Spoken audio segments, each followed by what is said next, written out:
Strap yourselves in, because this is going to be a hefty deep dive into everything we know about Intel's latest lineup of CPUs and their next-gen GPUs too. And there is a lot to talk about.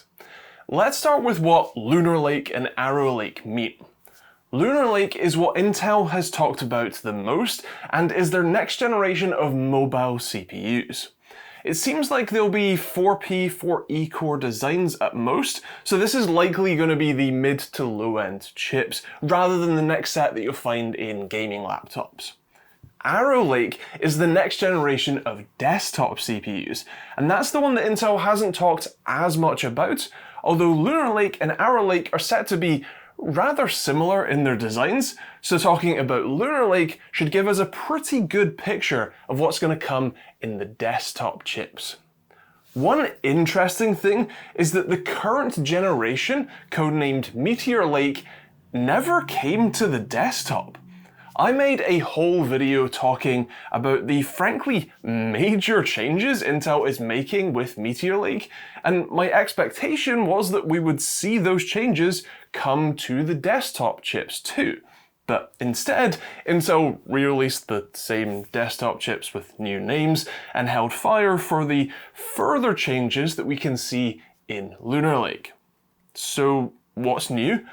Well, a hell of a lot. Starting with just the packaging, there are some substantial changes to the design already. And not just from the usual setup, but from Meteor Lake designs too. The biggest change by far is that Intel is building system RAM onto the CPU package, specifically up to 32GB of LPDDR5X RAM, which will be built right onto the chip itself.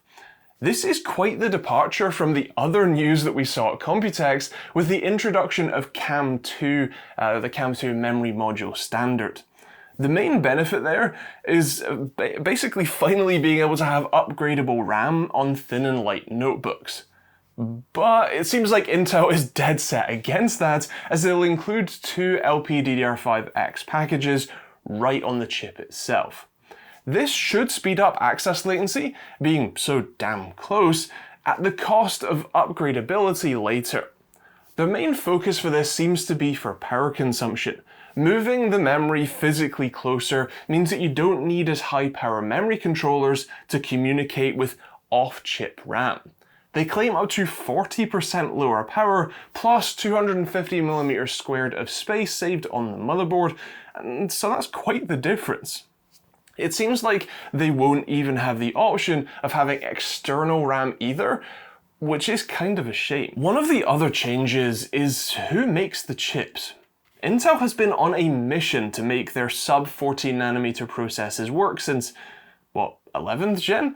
I mean, they've been trying to use what they call Intel 7, in fact they have been using it since Alder Lake, that's 12th gen, which is what they renamed 10nm enhanced super thin. As they basically want to kind of match process nodes with TSMC's 7nm node, and from Samsung as well, as they say that it's about the same density, which realistically the naming schemes for these process nodes have long since detached from their actual feature size, so I can't fault them for aligning themselves with the rest of the foundry market.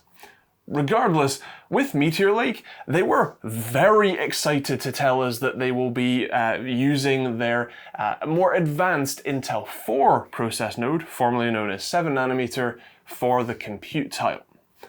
This time though, both the compute tile and the platform tile will be made by TSMC. Specifically their N3B or N3 base node for the compute tile and N6 for the platform controller tile. Intel is still making the base tile that they get, it's stuck down to, and doing the assembly for the final chip. But the fact that TSMC are making the two actual logic parts of the chip is really quite surprising. As pure speculation, I wonder if that means that Intel is struggling to get the yields they need out of their own nodes, or at least scaling production up enough. Either way, it's definitely interesting. The cores themselves have also been overhauled. Both the P cores and E cores are new, and this is what we can expect to see on the desktop as well. I'll start with the performance cores. These are the new Lion Cove architecture, which is significantly different from the Golden Cove designs we've seen on the desktop and from the newer Redwood Cove designs found in Meteor Lake chips, with the biggest change by far being how the death of hyperthreading. Like, Intel first introduced hyperthreading back in 2002, and now in 2024, it's sending it to its grave, all in the pursuit of efficiency. Hyperthreading, or simultaneous multithreading, is basically letting a single physical core have two different queues of work lined up, two threads. The benefit here is that while the core might be idle waiting for, say, a call to memory, it can start working on the second queue's instructions and be idle for less time, meaning you effectively get more work done in the same amount of time. Intel claims that this can be up to 30% more instructions per clock, or IPC, while only needing 20% more power. With those sorts of improvements, it seems crazy to want to remove that then, doesn't it? Well, Intel doesn't think so. The main thing here is that the new Lion Cove cores don't just have hyperthreading disabled, but they've had all of the SMT components ripped out, meaning they can physically shrink the cores by 10% and optimize the power consumption, so you get similar performance, but at the cost of less power. Intel claims 5% more performance per watt, essentially, although you do get 15% less performance per area. The big reason here is that all of these chips are hybrid architecture chips. With the current OS task scheduler, the hyperthreading or hyperthreaded threads were basically assigned tasks last, once both the primary P-core threads were saturated and all E-core threads, which means that they don't get as much use as you might think. And especially for mobile workloads like these chips are designed for, it makes sense to prioritize area and power consumption over outright performance. Actually, speaking of power consumption, Intel has gone wild on the AI hype train, claiming the new P-cores literally have AI built in with a new AI self-tuning controller. Now, if I'm being completely honest, I can't work out how an actual neural network is involved here, but the core idea is actually pretty simple. Previously, the thermal limits and the controls like voltage and frequency have all been statically set on every chip based on testing they do in their labs. These Lion Cove cores have more dynamic control over those values, meaning that it can basically run a lot closer to the edge and work out on each individual chip what works and what doesn't in a sort of what works best kind of format. It's a decent idea. It's just a shame they had to slap the word AI on it. One way that controller can now better work is in the frequency department, where Intel has pushed for more fine-grained clock control. Instead of only being able to set the clock in 100 MHz intervals, i.e. 2.9 GHz, 3 GHz, 3.1 GHz, they can now control the cores in 16.67 MHz intervals, allowing for ever so slightly more performance within a finer band. As for the core itself, well, that is a complete overhaul of the microarchitecture. Seriously, this is massive. The biggest thing is that the vector and integer pipelines are now completely split with their own schedulers.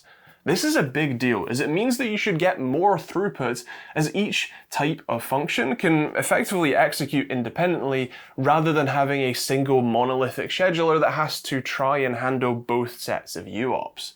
There are also inherent power savings, as if one side is executing, that only that side needs to be active rather than the whole block staying active.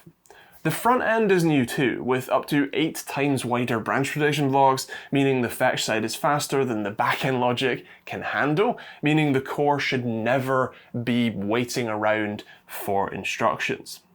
The UOP cache and queue grew as well, again keeping the logic fed and keeping the idle time down, which is especially important now there is no hyperthreading. The other fairly major change is to do with the memory subsystem, and specifically cache. Intel has introduced an intermediary cache that sits between L1 and L2, which have now been renamed to L0 and L2, that tries to hit the sort of best of both worlds in terms of latency to access, just 9 cycles, while still being larger at 192 kilobytes and as free bandwidth-wise as the regular L2 cache. They've actually sped up the now L0 cache access time by a cycle too, and they've increased the L2 cache size per core from 2 megabytes to 2.5 megabytes on Lunar Lake, or 3 megabytes on Arrow Lake, meaning a core should spend less time hitting up off-core memory or cache, and therefore increase IPC. There are lots of other changes to the core microarchitecture, but one thing that caught my eye was this slide, talking about how Intel actually designs these cores. In their presentation, they kind of let the key thing slip, which is that they've finally moved from proprietary designs, processes, and tools to industry standard tools, and are moving from designing each functional block manually to using software-generated blocks that are not only easier to design and work with, but are process node agnostic. That is a big deal, because Intel is now not the one making their own chips, at least for this current design. The ability to design something and then easily transplant it between, say, Intel 4, TSMC N3, and even Samsung 5nm is a huge step for Intel, and should mean that we will see more of this mix and match style of chip design in the future. And finally, for the P-cores, we should talk about the performance. Intel claims that this new Lion Cove core will offer 14% IPC uplift on average compared to the cores found in Meteor Lake chips. Although, since Intel wasn't exactly forthcoming about how much faster those cores were compared to the Golden Cove cores we find in today's desktop chips, we'll have to assume that this is perhaps a touch conservative when comparing desktop to desktop.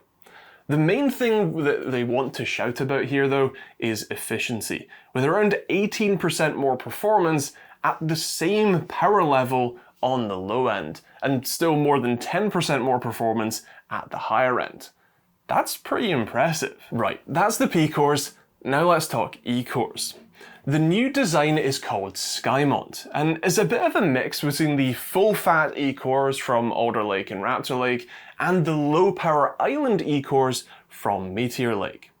The main goal here is to increase workload coverage, as in to make it so that you don't need the P-cores for, as many tasks as possible.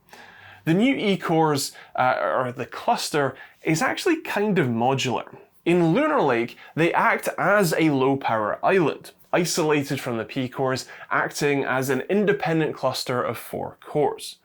But when it comes to sticking these in desktop CPUs, in Arrow Lake, they are still able to run on the ring in conjunction with the P-cores, potentially with multiple E-core groups, as we've seen in previous desktop chips. But in Lunar Lake, with them being an island, I think that means that they don't have access to the L3 cache that the P-cores do, which might slow down the move between E and P-cores. But with these chips, efficiency is the word of the day, so that doesn't matter as much. And of course, when it comes to the desktop chips, it won't matter at all because they will have access to the L3 cache, as they won't be in that island format. The core design itself is pretty new. It's larger, both in front and back end, with now 4 megabytes of shared L2 cache between the 4 E-cores, which means 68% more floating point IPC performance and 38% integer IPC performance, compared to the low-power Island E-cores in Meteor Lake anyway.